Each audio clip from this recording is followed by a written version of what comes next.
¿ok? Muy bien, perfecto. Vamos a hablar de esto, mis hermanos. A ver. Vamos a hablar un poquito acerca del feminismo en la iglesia, ¿ok? O en las iglesias, como lo quiera decir usted, no hay ningún problema, ¿ok? Esta imagen obviamente es una imagen simplemente referencial, ¿no?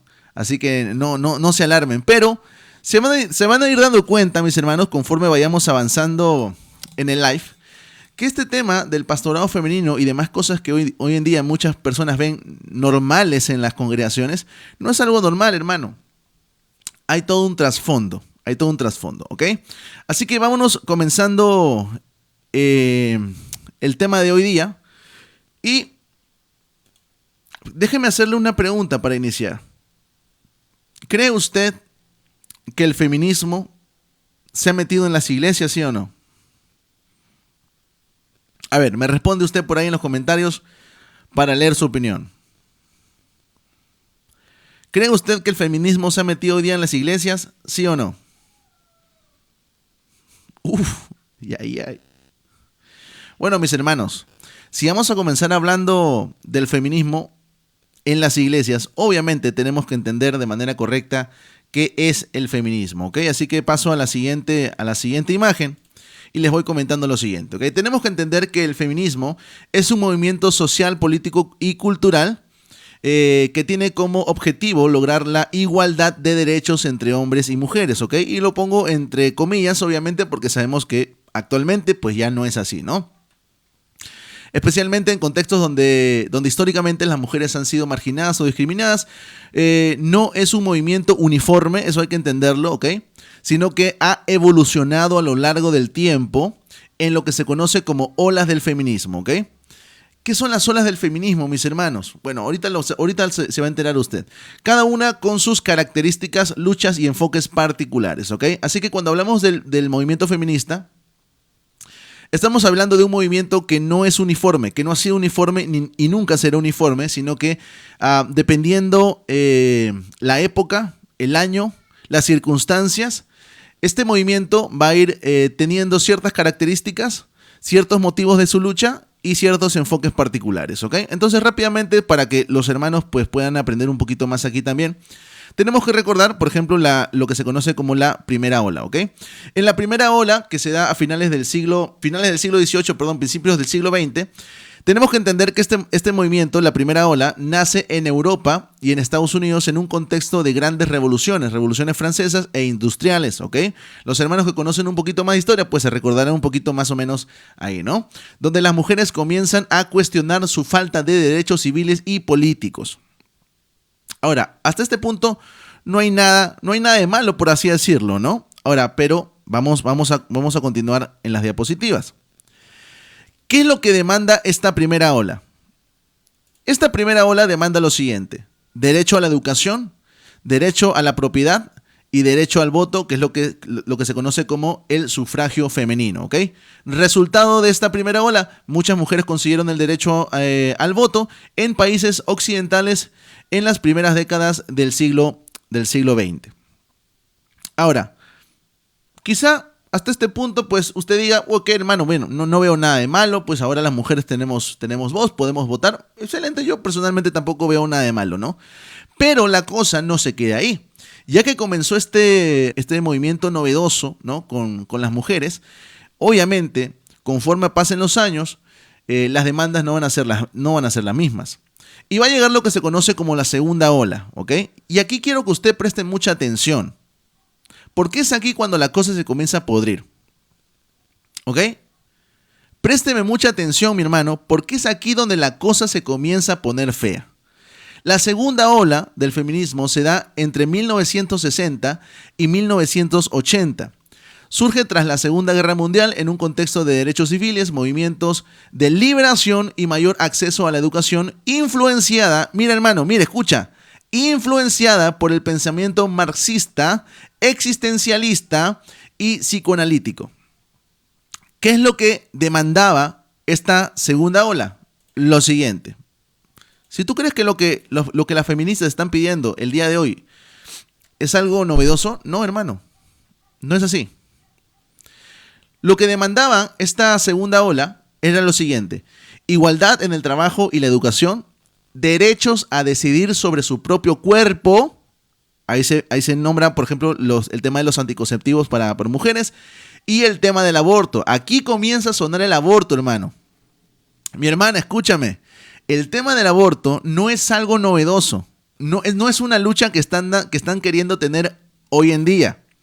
El aborto es algo que ya se está peleando desde las décadas de los 60 a los 80. ¿Ok? ¿Qué más demanda este movimiento? Hace un cuestionamiento al rol tradicional de la mujer como ama de casa, madre sumisa, etc. Lucha contra la violencia doméstica y sexual, ¿no? Muy bien, hermanos, a ver. Este movimiento, en la segunda ola, se ve grandemente influenciado por el pensamiento, como lo he puesto por acá, por el pensamiento marxista, existencialista y psicoanalítico. Es decir, las mujeres ya no se van a conformar únicamente con ser amas de casa, no se van a conformar con lo que ellas consideran, ¿no? Porque obviamente es una perspectiva de ellas. Ellas consideran un rol sumiso, sino que ahora ellas quieren pues tener un tipo de empoderamiento. Y no pasen por alto esa palabra, mis hermanos, porque ahorita se va a comenzar a pudrir todo mucho más, ¿ok? Este movimiento comienza a ser influenciado, y aunque usted no lo recuerde quizá, pero hay bandas, hay grupos musicales que comienzan a influenciar estos movimientos feministas. Les recuerdo, por ejemplo, ¿qué bandas musicales habían, por ejemplo, en los años 60, hermano? A ver, usted que se acuerda. Usted, hermano, que quizá es joven, pero le gusta la música de los 60, de los 70. ¿Qué bandas había más o menos en ese tiempo? A ver, yo les recuerdo una. Los Beatles. ¿Se acuerdan de los Beatles o no? Ah, ya, pues.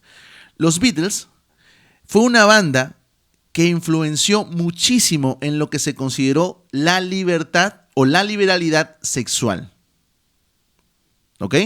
Tenemos otros grupos, por ejemplo. Tenemos también la banda conocida como los Rolling Stones, tenemos The Doors, tenemos a Janis Joplin, tenemos a Jimi Hendrix. Hermanos, hay muchos, o mejor dicho, hubo muchos grupos musicales que ayudaron a fomentar este pensamiento de la liberalidad sexual y promovían que justamente la mujer tuviera un derecho propio sobre su propio cuerpo, a tal punto de simplemente tener libertad para abortar, ¿no? Y además cuestionaban los roles tradicionales de la mujer en el hogar. Así que esto, mi hermano, esto no es nuevo, ¿ok? Ahora, continuamos avanzando, mis hermanos, y la cosa se comienza a pudrir más. La tercera ola, que se da de 1990, el año en el que yo nací, tercera ola del año 1990 hasta principios del siglo XXI, surge como reacción a las limitaciones de la segunda ola. Es decir, no se cumplieron todas las demandas. No se cumplieron las demandas. Entonces surge esta tercera ola como respuesta, como una reacción a las limitaciones de la segunda ola, que había sido mayormente blanca. Es decir, en esta tercera ola ya no solamente van a levantar la voz, ¿no?, mujeres blancas, sino que se van a comenzar a unir justamente, sobre todo mujeres de Latinoamérica, ¿no? Ya no solamente van a levantar la voz mujeres mayormente blancas, de clase media y occidental. Introduce una mirada interseccional teniendo en cuenta, raza, clase, orientación sexual, identidad de género. Aquí comienza a sonar la identidad de género. Ah, hermano, pero nosotros escuchamos eso de identidad de género apenas hace algunos años. No, hermano, mire, esto ya desde los años 90 ya estaba sonando esta tan conocida frase, ¿no? La identidad de género. Aquí comienza a sonar, mi hermano, ¿ok? ¿Cuáles son las demandas de esta tercera ola? ¿Cuáles son las demandas? Características principales. Diversas voces, no solamente mujeres blancas y heterosexuales. Es aquí donde comienzan a sumarse mujeres no solamente que se identifican como heterosexuales, sino de, lo que ellos se van a inventar luego, ¿no? Tienen un rechazo rotundo a una única forma de ser mujer. Hermano, aquí se comienza a podrir todo y ya entiendes por qué se comienza a hablar de identidad de género. En esta tercera ola se comienza a dar un rechazo absoluto de la única forma de ser mujer. A ver, hermanos, ¿cuántas formas de ser mujer hay? No solamente eso, ¿no? Hay un enfoque en la autoidentificación y la autonomía. Es decir, tú eres lo que te percibes. Exactamente lo que siguen sosteniendo las feministas el día de hoy. Y por cierto, obviamente, hay una crítica profunda a los estereotipos de género, a las estructuras patriarcales. Aquí comienza a pudrirse ya todo como más o menos lo vemos el día de hoy. ¿Ok?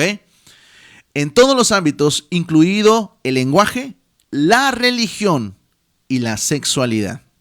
Ya, todo esto viene en la tercera ola. Pero ¿desde cuándo se comenzó a podrir? Desde la segunda, ¿no? Como ya estábamos viendo. Consecuencias notorias de esta tercera ola. Cuestionamiento radical de las estructuras tradicionales, familia, iglesia, moral sexual. Todo esto se comienza a cuestionar. ¿Por qué tiene que ser así? ¿Por qué el orden en la familia tiene que comenzar con el varón como cabeza? ¿Por qué?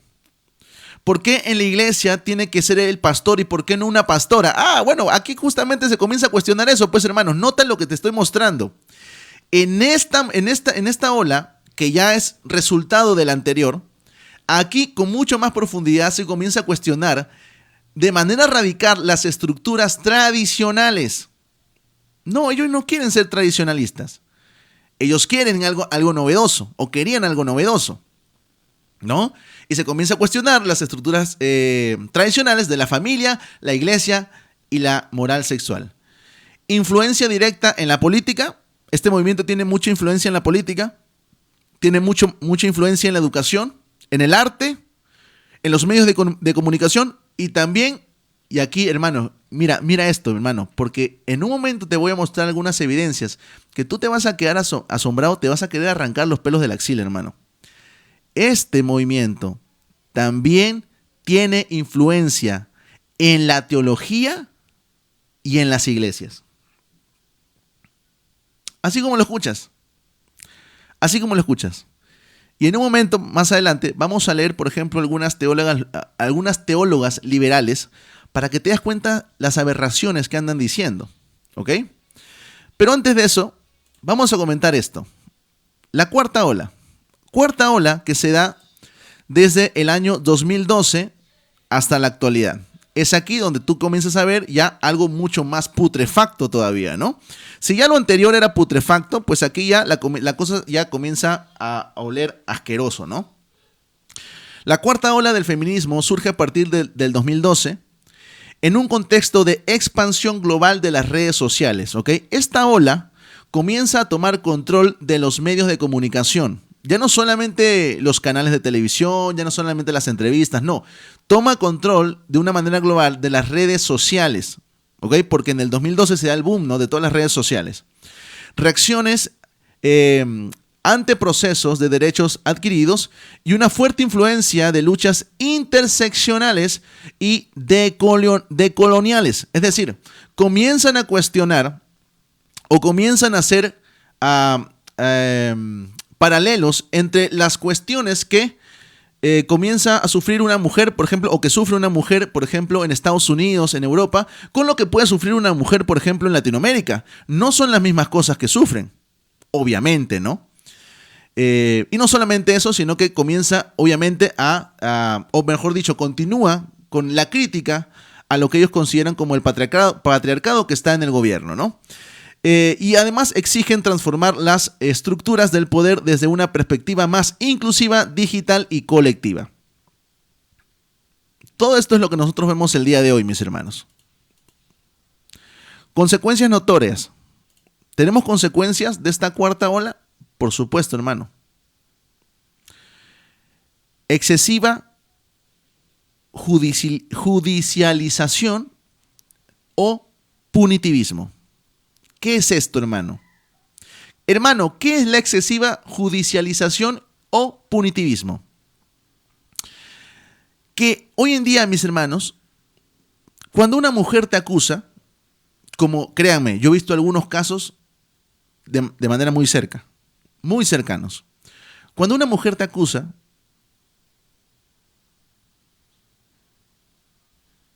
obviamente van a influenciar, van a ver los casos, las organizaciones feministas que están en el poder, y lo más probable es que, aún sin tener pruebas, pues te comas algún par de años en la cárcel, ¿no? Si no, investiga por tu cuenta y vas a ver cuántas personas hoy en día están en la cárcel, aún sin pruebas. No solamente eso, sino que te vas a topar con noticias, como por ejemplo, si es que a una mujer se le dice un piropo, no, ¿por qué has escuchado? Yo sé que has escuchado, ¿no? Si a una mujer se le da un piropo, ya es considerado acoso. ¿Lo has escuchado o no lo has escuchado? Ah, pues, obviamente, pues, mi hermano. Exacto, eso. Cualquier cosa que una mujer pueda considerar como un ataque a un piropo o un halago, te puede traer problemas judiciales. No solamente eso, también se habla de la cancelación y cultura del escrache. Es decir, estos grupos feministas hoy en día no se mueven solos, no se mueven solas, ¿ok? Si a ti te descubren que hiciste algo en contra de lo que ellas consideran algo malo para con una mujer, van a ir como decimos aquí en Perú, van a ir en mancha, van a ir en grupo. O sea, no solamente va a ir una a comentar alguna red social tuya. No, van a ir todas. Van a ir todas y te van a obligar a que cierres todas tus redes sociales.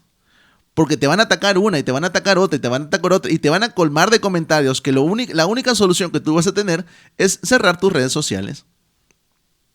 No solamente eso, sino que además hay un desgaste emocional y exposición de víctimas. Es decir, hay algunas mujeres que sí sufren algún tipo de abuso, ¿no? Que son víctimas por parte de varones. Estas mujeres son obligadas a hacer cosas que ellas a veces no quieren. Y si estas mujeres víctimas no hacen lo que estos grupos feministas quieren, simplemente se le toma como alguien que está en contra de ellas. Hace falta que solamente usted vea un poquito las noticias y se va a enterar de eso.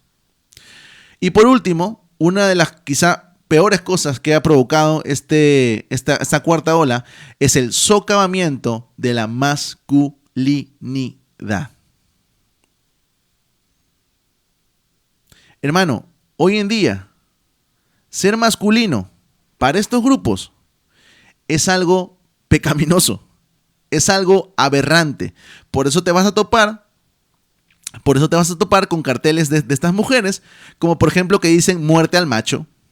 ¿Lo has visto o no lo has visto? Yo sé que tú lo has visto. Yo no lo pongo aquí porque quizá lo pueden censurar. Pero yo sé que tú lo has visto. Esos carteles que dicen muerte al macho. Ah, entonces, ¿desde cuándo ser macho, desde cuándo ser masculino es malo? Ah, porque obviamente este movimiento redefine las cosas y es algo que ustedes lo van a notar no solamente en estos grupos que no son cristianos, pero vas a ver cómo influencian en la iglesia y hacen que las mujeres que se consideran cristianas, que abrazan este movimiento, también redefinan las cosas y tú vas a ser testigo de eso. Entonces, mis hermanos, en conclusión, importancia de este análisis para la iglesia. El feminismo, especialmente en su tercera y cuarta ola, pero nota que esto viene desde la segunda ola ya. Desde la segunda ola comienza a pudrirse todo.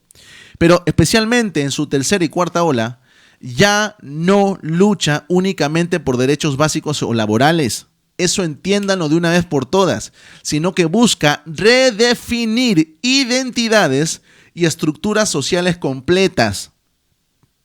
¿Tú crees que las feministas, si al final consiguen, que por cierto, yo creo que no hay una desigualdad en tema de pagos, pero eso lo podemos dialogar, pero pongámosle que ellas consigan esa igualdad de pago entre varones y mujeres, ¿tú crees que se van a parar ahí? ¿Tú crees que se van a detener ahí? No, señor, porque estos movimientos ya no buscan únicamente o no luchan únicamente por derechos básicos o laborales. No, señor, sino que estos movimientos ya lo que buscan es redefinir identidades y estructuras sociales completas, incluyendo el rol del hombre, de la mujer, la familia y, por supuesto, obviamente, mi hermano, mi hermana, la iglesia. Y tú lo vas a ver aquí. Esta agenda ha influenciado también a teólogas, pastoras y movimientos eclesiásticos, ¿ok? Dando origen, y quiero que pongan mucha atención aquí, por favor, no se olviden de estas cosas, dando origen a corrientes como la teología feminista. Hermano, ¿hay teología feminista? Sí, mi hermano, hay teología feminista. ¿No lo crees? Vamos a verlo. Hay teología feminista. Estos movimientos le han dado origen a la teología feminista, a la teología queer, que tanto se ha hablado, y al llamado empoderamiento femenino. Te lo voy a repetir para que te lo grabes bien. Este movimiento le ha dado origen a corrientes como la teología femenina, la teología queer y el llamado empoderamiento femenino. Ah, espérate. A ver, hermano, escúchame. ¿Dónde yo he escuchado este tema del empoderamiento? ¿Dónde lo he escuchado? A ver, ¿dónde lo habré escuchado yo? Se me hace conocido. En algún lugar yo he escuchado este tipo de cosas como empoderadas, ¿no? De empoderamiento, la mujer empoderada. ¿Dónde lo he escuchado, señores? Entonces te vas dando cuenta que estos movimientos feministas se han ido metiendo a la iglesia, ¿no? Ya, pues. Hermano, a ver, si tú no le estás dando un me gusta, si tú no estás compartiendo este live, mi hermano, yo no sé qué esperas, hermano, de verdad. Yo no sé qué esperas. ¿Dónde más hemos escuchado esto? Mira, a ver, mira. ¿Dónde más he escuchado esto? Miren, hermanos, y aquí está mostrando algunas imágenes.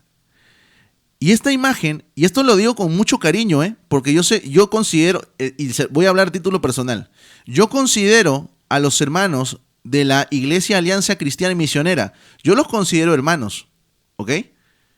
Pero esta imagen, ojo, hermanos, si aquí hay alguien de la Iglesia Alianza y Misionera, noten, esta es imagen de su iglesia. Esta es una imagen de su iglesia. Esta es de una iglesia que está en Huaral, aquí en Perú. Entonces, ojo ahí, para que vean cómo las cosas se van metiendo de manera sutil en las congregaciones, se van metiendo de manera sutil, sin que usted se esté dando cuenta. Te suena bonito, te suena algo novedoso y te parece maravilloso, hermano, pero en realidad estás metiendo veneno a tu iglesia. ¿Ya? Esta conferencia es del año 2021, así que espero que quizá los hermanos de la Alianza Cristiana y Misionera de Huaral se hayan corregido en esto. Pero no es lo único, hermano. ¿Dónde más hemos escuchado esto? Mira, hasta libros hacen, mira. Mujer empoderada. Analicemos este tema con Stephanie Campos. A ver, pero ¿dónde más he escuchado esto, señores? ¿Dónde más he escuchado esto?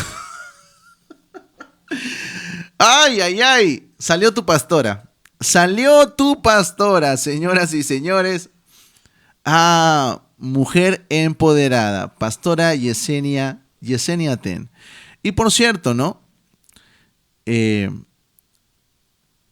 Esta frase del empoderamiento ha tenido una evolución, ¿no? Ya no solamente se quedan en frases como empodérate, mujer empoderada, ¿no? O el empoderamiento de las mujeres cristianas, ¿no? No. Hay maneras de decirlo de una manera mucho más sutil, ¿no? Ahora ya no te dicen mujer empodérate, ¿no? Te dicen mujer reposiciónate, ¿no?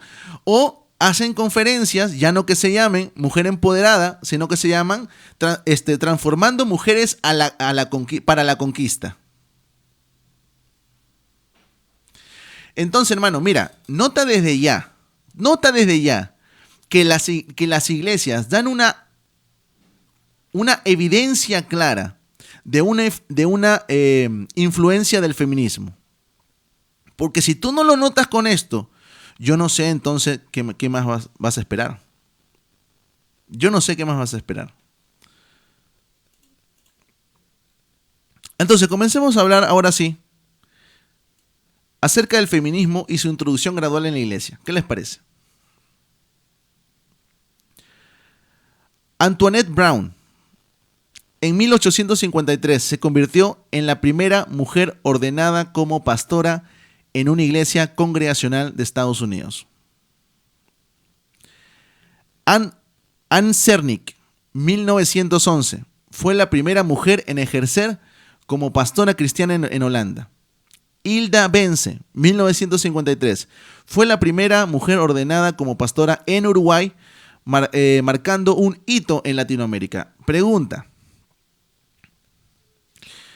quizá podemos ver pastoras o mujeres pastoras en los primeros siglos. No.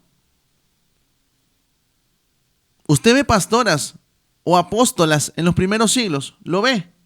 No lo ve, ¿no? Exactamente, mi hermano. ¿Sabe por qué? Porque justamente estas mujeres comienzan a ser nombradas como pastoras del siglo XIX en adelante. Obviamente, por grupos que ya incluso no se llamaban feministas, pero ya querían una liberación en este sentido. ¿Ok? Estas ordenaciones ocurrieron en un contexto del movimientos sociales que buscaban la igualdad de derechos. No pasen por alto esto, mis hermanos. Estas iglesias, tenlo claro, estas iglesias o estas ordenaciones ocurrieron en contextos de movimientos sociales que buscaban la igualdad de derechos. Exactamente con lo que comienza el movimiento feminista. Y aunque fueron excepcionales en su tiempo, sentaron precedentes para futuras discusiones sobre el rol de la mujer en el liderazgo eclesiástico.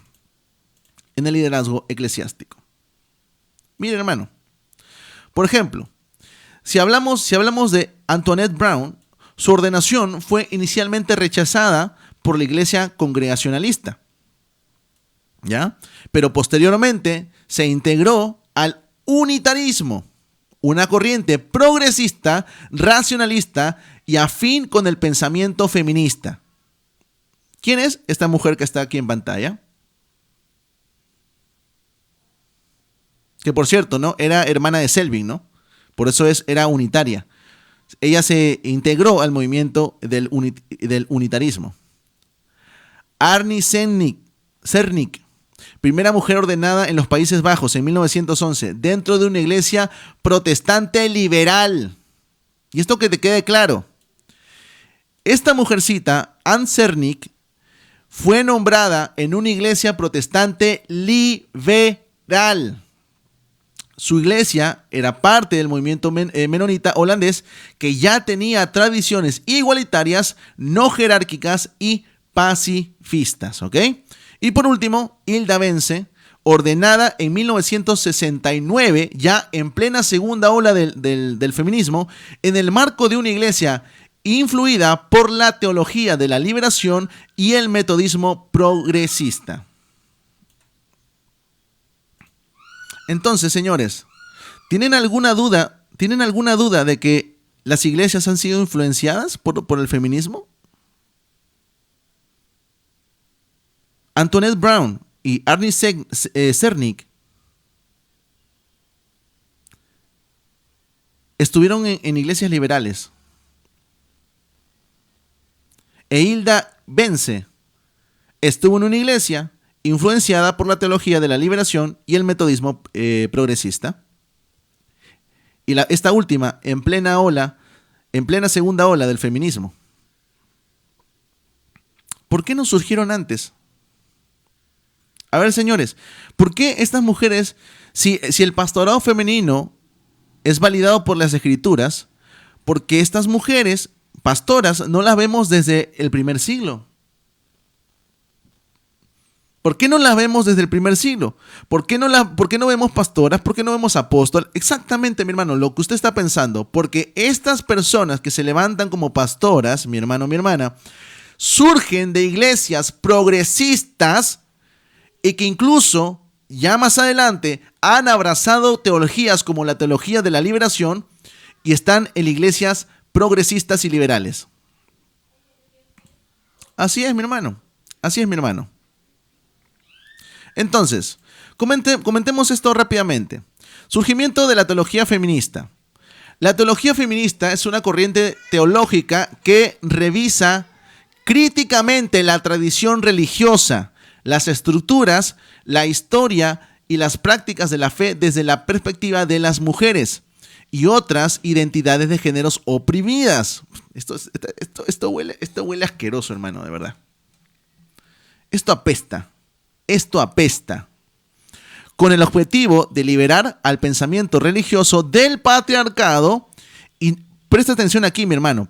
Presta atención aquí, porque esto lo vas a ver siempre cuando entres o veas una iglesia liberal, feminista, esto lo vas a ver. Y reimaginar o reinterpretar una fe más justa, inclusiva y equitativa.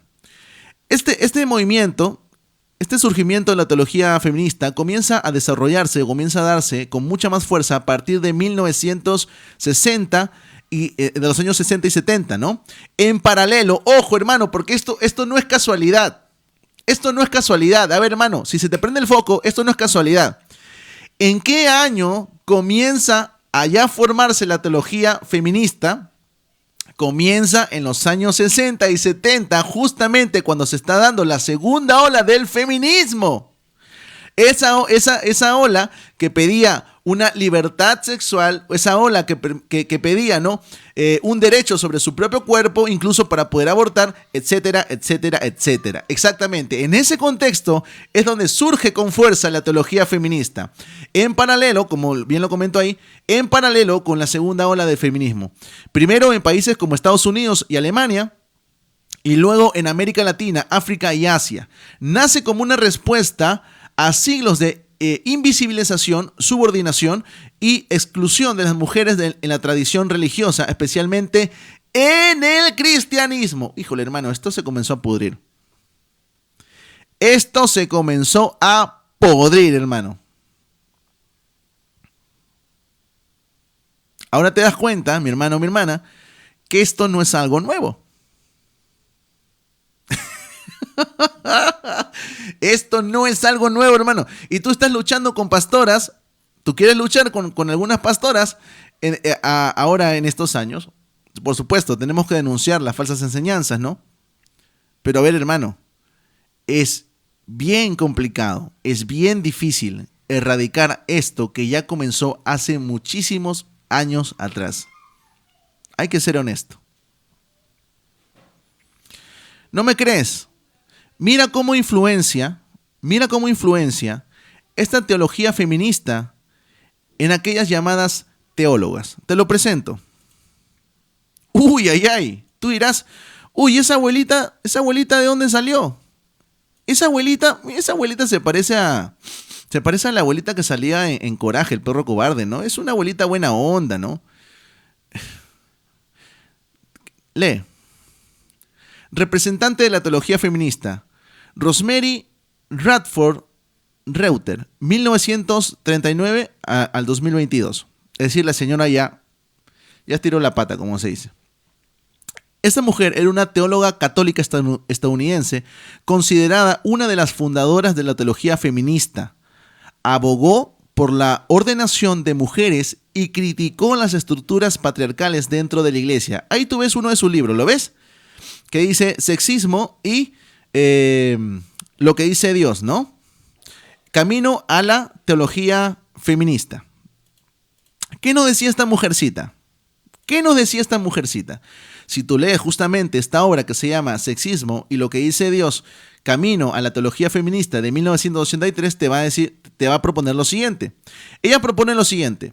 Reuter no promueve una trinidad femenina literal. Ojo, hermano, escucha por favor, porque aquí te vas a querer arrancar los pelos de la nariz. Escucha. Reuter no promueve una trinidad femenina literal, pero critica fuertemente el uso exclusivo de imágenes masculinas para Dios. Insiste en que Dios no es ni hombre ni mujer y que los símbolos exclusivamente masculinos perpetúan la subordinación de la mujer. Propone usar imágenes femeninas como complementarias a la masculinidad o a las masculinas para hablar de Dios como diosa, madre tierra, espíritu dador de vida. Ah, hermano, ya. Te das cuenta que aún las sectas no vinieron solas, ¿no? O sea, esas sectas, hermano, hermana, esas sectas que hoy día andan creyendo en una diosa madre, tienen influencia también de esta teología feminista. Por supuesto. Ahora, tú dirás, mi hermano, a ver, hermano, ya, está bien, estoy que me arranco los pelos de la nariz, pero es católica, pues no. Es católica. Te vas a tener que arrancar más los pelos de la nariz, hermano. ¿Ya? Porque aquí te tengo teólogas protestantes. Ahora sí, arráncate los pelos de la nariz.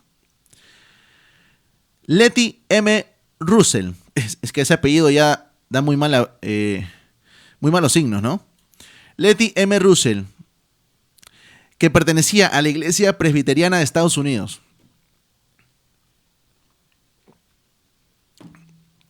Iglesia Presbiteriana, hermanos, escucha, una iglesia histórica, pertenecía a la Iglesia Presbiteriana de Estados Unidos. Obras destacadas, ahí tienen el nombre, no lo voy a leer porque es bastante extenso. ¿Qué propone esta mujer que pertenecía a la Iglesia Presbiteriana de Estados Unidos en sus libros? Propone lo siguiente: critica la estructura trinitaria tradicional como parte de un sistema patriarcal. Es decir, señores, si nosotros le hubiéramos hablado acerca de la Trinidad, del Padre, el Hijo y el Espíritu Santo, nos hubiera dicho esta mujer que esa manera de explicarlo pertenecía a un sistema patriarcal. Propone modelos inclusivos de comunidad, lo cual impacta en cómo se concibe la Trinidad como un modelo relacional. Y es protestante. Así que no me vengan a decir que esto solamente, esto tiene que ver con otras iglesias, con los católicos. No, señor, no. Esto ha influenciado nuestra iglesia. ¿No te conformas con eso? Vamos a ver otra. ¿Qué te parece si te muestro lo que dice Janice McRadal, teóloga protestante australiana contemporánea? En su obra Christian Doctrine and the Grammar of Difference, y lo que continúa ahí porque la verdad no pronuncio bien el inglés, ella propone lo siguiente: redefine la diferencia trinitaria desde una perspectiva queer. Señores, esto lo dice una teóloga protestante. Redefine la diferencia trinitaria desde una perspectiva queer, feminista, sugiriendo que el lenguaje trinitario no debe fijarse en categorías masculinas. Es decir, es equivocado para esta mujer cuando tú le llamas Padre, cuando tú le llamas Hijo, cuando tú le llamas Espíritu Santo, porque son categorías masculinas. Explora una Trinidad fluida, donde lo femenino y lo no binario son categorías teológicamente válidas. ¿Quién te lo dice esto? ¿Te lo dice alguien fuera de la iglesia? No, señor. No, mi hermana, no, mi hermano. Esto te lo dice alguien que pertenece a la iglesia protestante, para que veas que aquí también hay podredumbre. No es suficiente. Una más. Marcela Altaus Reit, protestante argentina. Híjole, los argentinos aquí deben arrancarse los pelos del ala. Protestante argentina vinculada al metodismo. Obras destacadas: Indecent Theology, del año 2000, y The Queer God. Mira cómo se llama su libro. The Queer God, el Dios queer, del 2003. Propone lo siguiente: redefine profundamente la Trinidad en términos de deseo, cuerpos marginales y subordinación de lo patriarcal. En lugar del clásico Padre, Hijo y Espíritu Santo, explora una Trinidad erotizada. Brother, ¿tú entiendes lo que te está diciendo aquí esta mujer?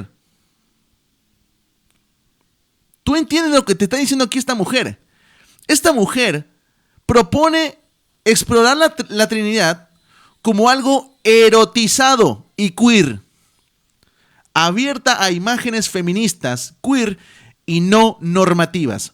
Plantea que una Trinidad verdaderamente liberadora no puede permanecer atada a estructuras de género jerárquicas. Ahora, señor, ahora mi hermano, mi hermana, ¿te das cuenta la porquería que se ha ido metiendo en la iglesia? ¿Te das cuenta? ¿Te das cuenta cómo esta basura de pensamiento se ha ido infiltrando en las iglesias, aún en iglesias protestantes históricas?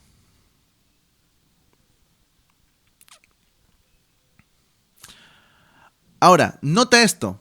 Nota esta característica, por favor. Esta gente trata de redefinir. Aquí hemos visto algunos ejemplos de cómo esta gente trata de redefinir la Trinidad. Pero esta gente no solamente se queda aquí. Esta gente va a tratar de redefinir todo lo masculino. ¿Hacia dónde crees?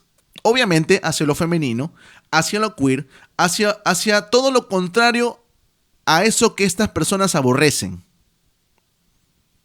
que es lo masculino. Por eso que te vas a topar con mensajes como este. ¿Quieres que te lo ponga? Esto no es del siglo pasado, ¿eh? ¿Quieres que te lo ponga? Vas a escuchar por eso redefiniciones y conceptos como este. Escucha.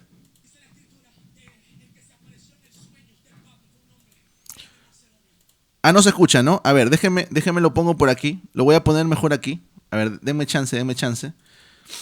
Parece que no se escucha ahí en el... No se preocupen. Aquí se lo arreglo rapidito, ¿ok? No se preocupen. Estamos en vivo, así que esto lo arreglamos, pero ya. No se preocupen. Dice la escritura. A ver. Miren los...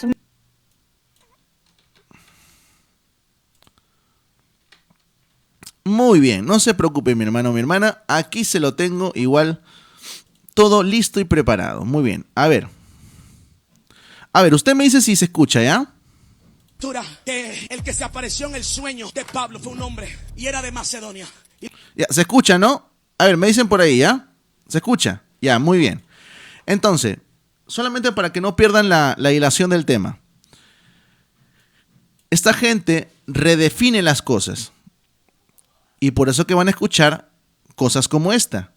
Que Pablo, cuando sueña con un macedonio, en realidad no soñó con un macedonio, sino que soñó con una Macedonia. Dice la escritura que el que se apareció en el sueño de Pablo fue un hombre y era de Macedonia. Y levantó la mano en el sueño y dijo, pasa a Macedonia y ayúdanos. Pablo se levanta enloquecido y agarra a todo el mundo y dice, nos vamos a Macedonia. ¿Qué?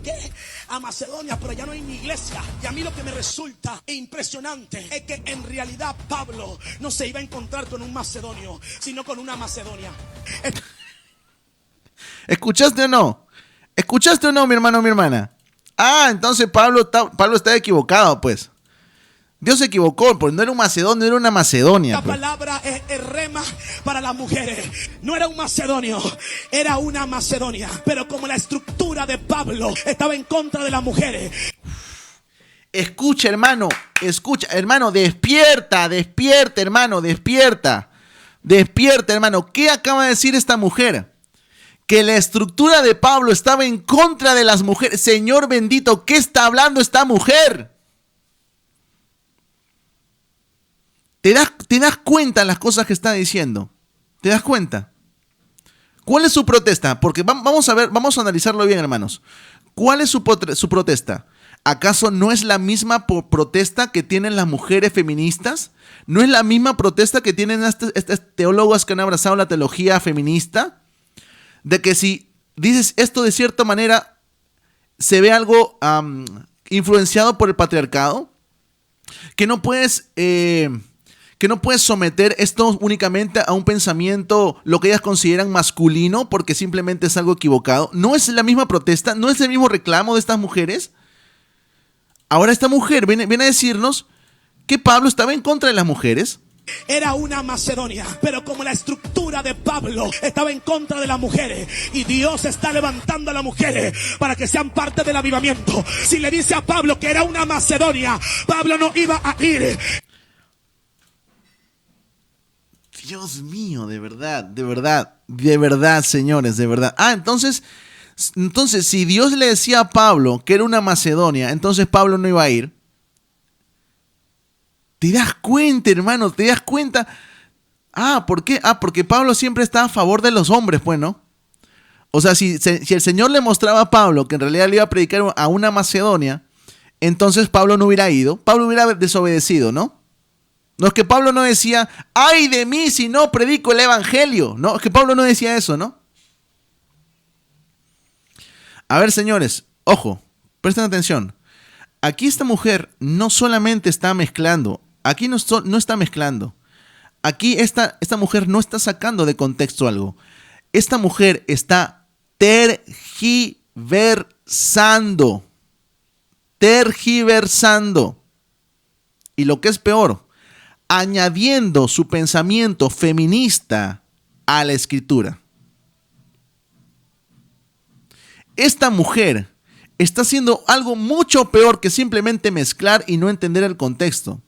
Esta mujer le está imponiendo su asqueroso pensamiento feminista a la escritura, diciendo que la estructura de Pablo estaba en contra de las mujeres y si Dios le decía a Pablo que iba a ir por una Macedonia, entonces Pablo lo hubiera desobedecido.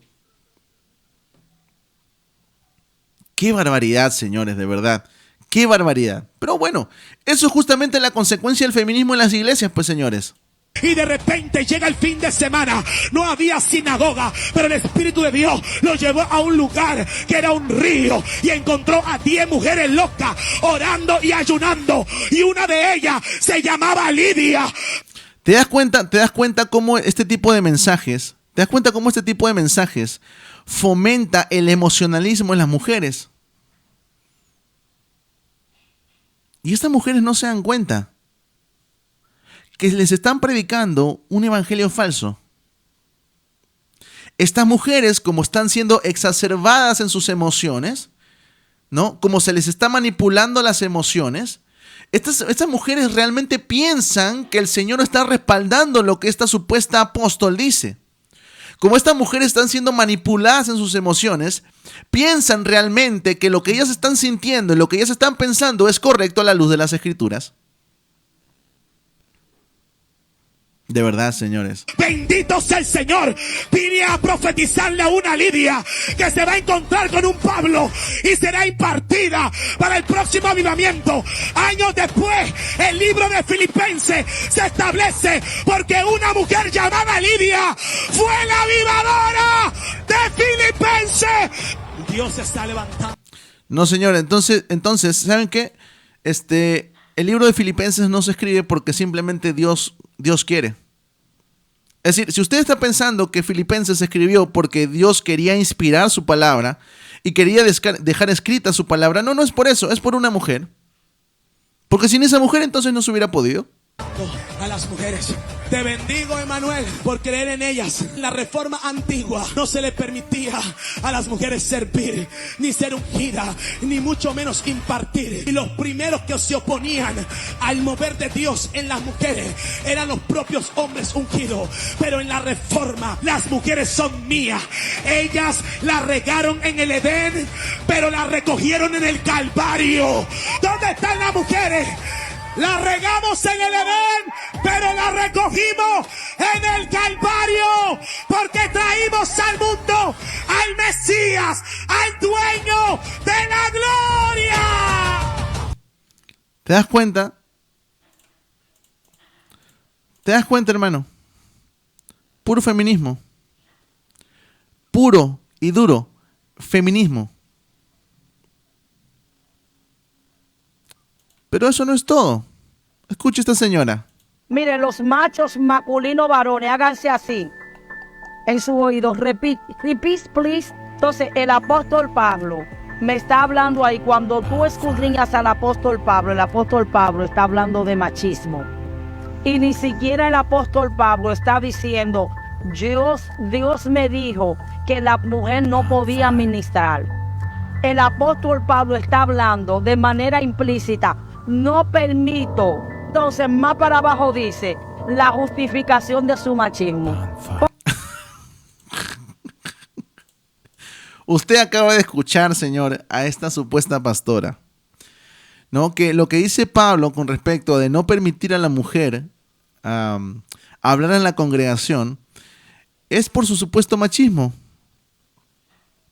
Exacto, así como usted lo acaba de escuchar. Pablo era un machista, Pablo era un misógino, ¿no? Pablo, si le revelaban que iba a predicarle a una mujer, entonces él no iba a obedecer. Exactamente el pensamiento que tiene el movimiento feminista. Exactamente el pensamiento que propone justamente la teología feminista. Entonces, ¿tú crees que esto es por casualidad, hermano? ¿Tú crees que esto es porque, ya el Señor decidió levantar a una pastora porque no había varones? No, señores, no es así. Esta cosa llamada teología feminista, que fue influenciada por el feminismo en sí, hoy en día se ha metido a las iglesias. Entiéndalo, por favor, de una vez por todas. Y están pensando de que el Espíritu Santo entonces va a revelar, va a mostrar que una mujer va a asumir el pastorado. Señores, por favor, ¿de qué estamos hablando? ¿De qué estamos hablando? Por el amor de Dios. No seamos ciegos, señores. No seamos ciegos. Y eso no es todo, mis hermanos. Vamos a ver las consecuencias de toda la podredumbre que se ha metido hoy en día a la iglesia con este movimiento feminista. Esto, por supuesto, mis hermanos, tiene consecuencias actuales en la estructura eclesiástica. La introducción del feminismo en la iglesia ha llevado cambios significativos en algunas denominaciones. Por eso es que tú ves, por ejemplo, algunas denominaciones, como por ejemplo, si no mal recuerdo, la Bautista de Estados Unidos, donde antes no se permitían mujeres pastoras, y desde que se permitió mujeres pastoras, simplemente, y ese y otros puntos más, simplemente se dividió en dos. Ahora por eso entiendes por qué varias denominaciones se están dividiendo. Justamente porque esta cosa, la teología feminista, se ha metido en las iglesias. Consecuencias: ordenación de mujeres como pastoras, obispas y apóstolas en diversas denominaciones protestantes y evangélicas. ¿De dónde surge esto? Pregúntate esto, hermano. ¿De dónde surge esto? ¿Es que realmente el Espíritu Santo reveló que va a levantar a esa mujer porque no hay varones? Señor, a ver, si tú escuchas a alguien decir esto, cállale el hocico. O sea, es un ignorante. Es un ignorante. Tápale el hocico de una cachetada porque está hablando puras tonterías. Señor, esto viene influenciado justamente por la teología feminista, quien a su vez viene del feminismo mismo. No solamente eso, hermanos.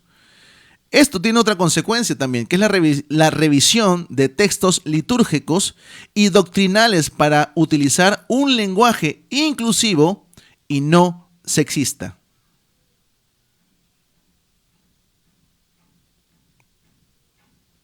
Así es. Por eso ahora entiendes por qué hay tantas iglesias, tantas congregaciones que tratan de ser políticamente correctos, que tratan de no ofender a nadie, obviamente porque tienen un pensamiento inclusivo y no sexista. Ahora entiendes por qué hay tantas iglesias, tantas congregaciones que no llaman al pecado como lo que es como pecado. Por eso tienes a iglesias que, por ejemplo, una muy famosa en Colombia, que te anda diciendo que la homosexualidad no es pecado. Ahora entiendes por qué. Ahora entiendes por qué. Porque toda esta porquería, esta teología feminista, esta teología queer, esta teología liberal, se ha incrustado en las iglesias. Justamente por eso. Pero no solamente eso, mis hermanos. Esto también ha llevado a debates internos en denominaciones tradicionales sobre la reinterpretación de las escrituras en relación con el liderazgo femenino. A ver, hermano, tú has visto, incluso creo que en algún momento incluso me han visto a mí debatir sobre este tema, ¿no? Si hoy en día hay pastoras o no hay pastoras. Si existe el pastorado femenino o no existe el pastorado femenino. ¿Por qué sucede esto? Porque justamente estas ideologías han llevado a personas a reinterpretar las escrituras con el fin de fomentar, de favorecer el liderazgo femenino. Pero muchos están pensando, no, es que el Señor la levantó porque no hay varones. No, cállate la boca, no sabes lo que estás diciendo. Porque crees ingenuamente, crees que Dios puede levantar a una mujer para suplir la falta de un hombre, pero no puedes creer que ese mismo Dios poderoso puede levantar a un hombre donde no hay ninguno que quiera asumir el cargo. ¿No? O sea, creemos que Dios puede levantar a una mujer, pero no crees que Dios pueda levantar a un hombre. Donde nadie quiere tomar el liderazgo, ahí Dios va a levantar a un hombre fiel a su palabra, ahí.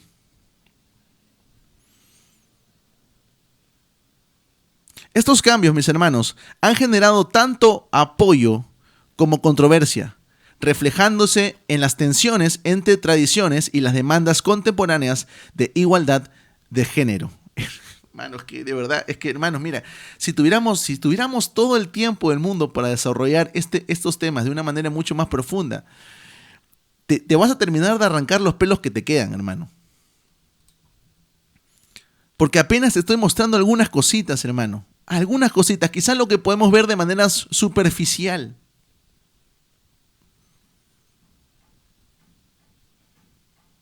Ahí Javier dice, ya no me quedan. Ay, Dios mío. Consecuencias en la iglesia de hoy. En primer lugar, desplazamiento del liderazgo masculino. Hermano, note, porque esto es una lectura que la hacemos aún sin conocer todas las congregaciones, porque sabemos que es así. Hay un desplazamiento del liderazgo masculino. En muchas iglesias el varón ha sido completamente relegado. Hay congregaciones incluso donde solo pastorean mujeres y el hombre no lidera en nada. A ver, ¿le suena algo? ¿Le suena a algunas iglesias por ahí, por ejemplo, de alguna pastora que se apellida Zen? Yo nunca he visto enseñar a su esposo. ¿Tú lo has visto? ¿Tú lo has visto enseñar a su esposo? ¿Tú lo has visto pastorear a su esposo? Yo no lo he visto, la verdad, ¿eh? ¿Tú lo has visto? No.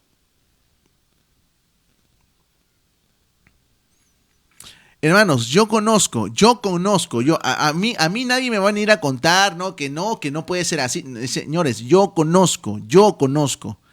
Mi padre es pastor, él conoce muchas congregaciones y por ende yo conozco muchas congregaciones. Yo conozco congregaciones donde el esposo está únicamente de adorno. Yo sé y puedo señalarlas. El esposo está simplemente de adorno. Quien manda y quien hace y quien deshace todo en la congregación es la esposa, es la pastora. Esa iglesia tiene una pastora que supuestamente, pero es que yo me sujeto a mi esposo. Pero si tu esposo no aparece en nada en la congregación, ¿qué estás hablando? Tu esposo nunca predica, tu esposo nunca aconseja, tu esposo nunca hace nada. Así que aquí nadie me va a venir a contar nada porque yo he visto esas congregaciones. Y ojo, hermanos, algunas de esas congregaciones, ni siquiera estamos hablando de congregaciones contemporáneas, pues que han surgido hace 10, hace 15 años. Estamos hablando de congregaciones que surgieron aún cuando yo incluso no nacía. En segundo lugar, mis hermanos, confusión de roles y pérdida del diseño bíblico. Confusión de roles y pérdida del diseño bíblico. Si tú lees primera carta a los Corintios, capítulo 14, versículo 33 al 35, primera carta a Timoteo, capítulo 2, versículo 12, son completamente ignorados o reinterpretados. Por ejemplo, la primera carta a Timoteo, capítulo 2, versículo 12, dice, no permito a la mujer ejercer autoridad sobre el varón. La mujer aprenda en silencio y en sumisión. Es que Pablo era machista. Hermanos, ustedes han visto cuando nosotros hemos reaccionado a personas que supuestamente tratan de validar el pastorado femenino. ¿Lo han visto? ¿Han visto mis reacciones o no? Hay algo que yo siempre les he dicho cuando reacciono a esos argumentos a favor del pastorado femenino. Yo siempre les digo, les apuesto, señores, les apuesto que esta gente no va a tocar versículos como la primera carta a Timoteo, capítulo 2 y capítulo 3, y no va a tocar Tito, capítulo 1, versículo 5 en adelante. Yo se los he dicho, ¿sí o no? Hemos visto la explicación y, oh sorpresa, no soy profeta, pero la tiene. Esta gente no toma en cuenta estos pasajes, no los explica. No los explica. ¿Sabes por qué no los explica? Porque en el momento que esta gente tome en cuenta estos pasajes, simplemente su pastorado se va a la roña. El pastorado femenino se va al cacho. Entonces, hermanos, entiendan que esto no es algo novedoso. Esta gente viene haciendo esto desde hace muchos años atrás, señores. Las consecuencias del feminismo en la iglesia, en el punto número 2, es que también hay confusión de roles y pérdida del diseño original. Y estos pasajes que muestro aquí en pantalla, incluyendo también el capítulo 3 de la primera carta a Timoteo y Tito capítulo 1, versículo 5 en adelante, son completamente ignorados. Son completamente ignorados. O de plano, reinterpretados. En tercer lugar, la autoridad basada en carismas, no en un llamamiento bíblico. Hoy en día, mis hermanos, hoy en día, quien está al frente de una congregación ya no es el que tiene el llamado bíblico. Ya no es aquella persona que tiene, el varón que tiene el llamado al pastorado. No. Hoy en día, quien está al frente de la congregación es el que tiene más carisma. Es el que sabe llegar mucho mejor al pueblo. Justamente como el apóstol Kay Lewis, ¿no? Que tiene mucha, como se dice aquí en Perú, tiene mucha labia, ¿no? Sabe decir las cosas, y como la dice gritando, y como la dice con autoridad, y sí, yo siento la unción, y yo siento el fuego. Señores, esa mujer no tiene el llamado, ni al pastorado, y mucho menos al apostolado. Pero como tiene carisma, pues hoy en día tenemos estas mujeres llamadas, autonombradas apóstolas o pastores, ¿no? Sin respaldo bíblico, ni comunicación o comunidad pastoral reconocida. En el cuarto punto, mis hermanos y hermanas, pérdida de la reverencia por las Escrituras. Hermanos, si hay algo que más ha traído una irreverencia a las Sagradas Escrituras, si hay algo de una de las cosas que más ha traído irreverencia a las Sagradas Escrituras, es justamente el feminismo que se ha metido en las iglesias. La Biblia es vista como culturalmente anticuada. ¿Por qué crees que las mujeres que te acabo de mostrar en los videos salen diciendo que Pablo era machista? Que la cultura en la que Pablo estaba era machista. ¿Por qué crees? Pues obviamente, pues hermano, tienen influencia de este movimiento feminista. Por eso piensan que la Biblia, en algunas porciones, es culturalmente anticuada, en lugar de eternamente relevante. Pero eso no es todo, hermano. Eso no es todo. Quizá lo más triste, y quizá uno de los mayores engaños de Satanás en cuanto a este movimiento, es que hay muchas personas que piensan que han escapado del feminismo, pero no. Por eso te vas a topar videos como estos, donde una ex feminista, ¿no?, dice, por ejemplo, ¿no?, yo me reunía con brujas. Aquí tenemos a una mujer que es ex feminista. Ah, pero ¿con quién dialoga? ¿Con quién está dialogando esta ex feminista? Ah, está dialogando con una pastora. Alguien que justamente tiene su pastorado en base a la influencia feminista. Exacto. ¿Te das cuenta? Mucho más abajo tienes otro video que dice, era evangélica feminista, al mismo tiempo, ¿no? Impactante testimonio de la pastora. Ah, entonces no has abandonado el feminismo, pues. Porque si tú hubieses abandonado realmente el feminismo, entonces también abandonarías el pastorado femenino, que no es bíblico y además es fomentado, es influenciado por la teología liberal, por la teología feminista. Entonces, esto es lo más triste, mis hermanos. hay personas que piensan que han escapado, que han abandonado por completo el feminismo, pero no lo han abandonado. Todavía sigue ahí. Todavía están siendo influenciados y influenciadas. ¿Por qué? Porque simplemente no conocen de dónde surge el feminismo, cómo ha impactado a la iglesia y las consecuencias que tiene hoy en día en la iglesia en la cual nosotros vivimos.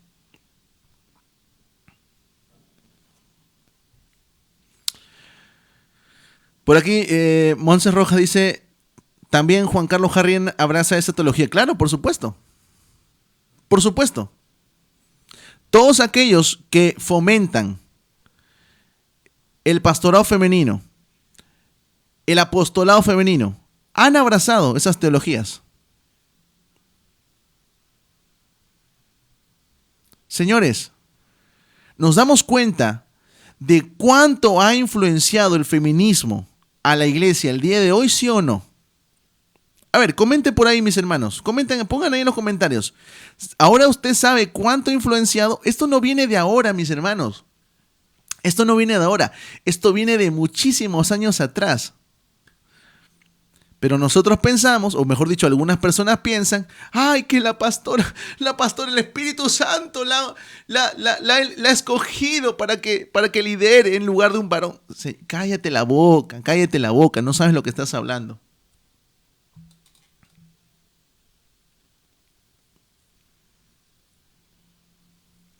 ¿Qué tenemos que hacer nosotros, mis hermanos, como iglesia? ¿Qué tenemos que hacer nosotros en respuesta al feminismo y su influencia en las iglesias, en las congregaciones? ¿Cuál es nuestra respuesta, mis hermanos amados? La mejor respuesta que nosotros podemos tener, como siempre lo he dicho, mis hermanos, y no solamente frente al feminismo, es ser fieles a la Escritura. Ser fieles a la Escritura. No, hermano, pero me llaman anticuada. No, pero me dicen que estoy atrás. ¿Y?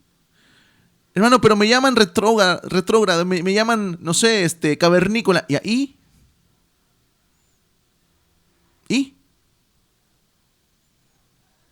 ¿Sabes qué, mi hermano, mi hermana? Aquí nosotros no estamos para agradar al mundo. Ahí vuelven en la cabeza, Agustín, ahorita no. Nosotros no estamos aquí para agradar al mundo. Aquí tú no estás, ni yo estoy para complacer a las personas. Estamos aquí para ser fieles a la palabra. Y si alguien se quiere enojar porque estamos en contra de toda esta porquería que se ha metido en las iglesias, entonces que se enoje. Que se enoje. Hermano, pero voy a perder amigos, voy a perder amistades. Mira, yo tengo amigas pastoras. Y ahí, pues dile la verdad. Si realmente la amas, dile la verdad. Dile que su pensamiento ha sido influenciado por el feminismo, por la teología liberal, por la teología feminista, por la teología queer. Dile.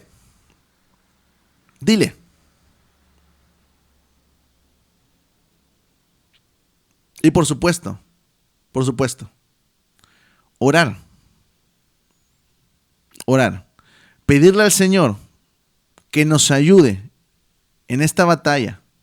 Pedirle al Señor que nos ayude delante de las críticas, delante de la murmuración. Porque van a hablar de ti, hermano. Van a hablar de ti. Cuando tú vayas en contra de todo esto, van a hablar de ti.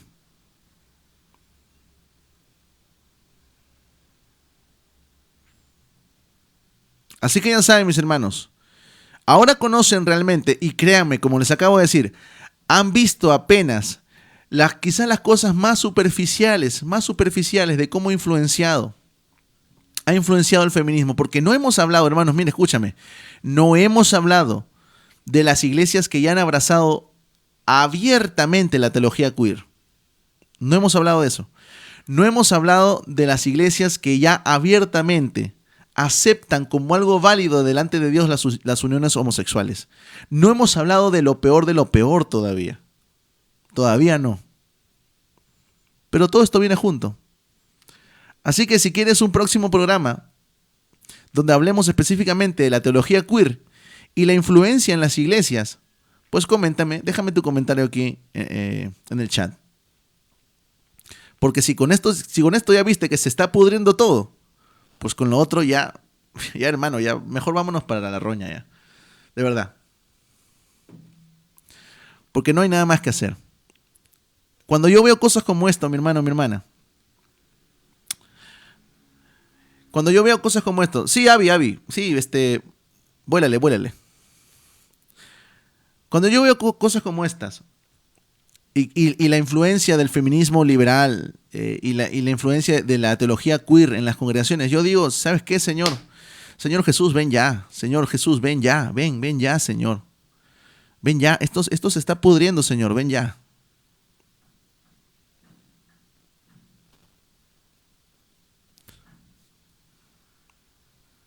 Así que, hermano, que no te metan el cuento, hermano, que no te metan el cuento de que, ay, la pastora, pero ¿por qué hablas en contra de la pastora? Cállate el hocico, Señor, lárgate a estudiar, Señor, vete a estudiar, vete a leer un poquito, vete a averiguar qué cosa es la teología liberal, vete a averiguar qué es la teología feminista, vete a averiguar qué cosa es la teología queer, lee un poquito, Señor. Antes de que me digas, no, que mi pastora, Señor, tu pastora, y aquí se lo digo con mucho amor porque quizá por aquí hay hermanos que en su iglesia tienen una pastora. Su pastora es resultado de la influencia del feminismo, de la influencia de la teología liberal, de la influencia de la teología feminista, de la influencia de la teología queer en la iglesia. No es consecuencia del Espíritu Santo. No lo es.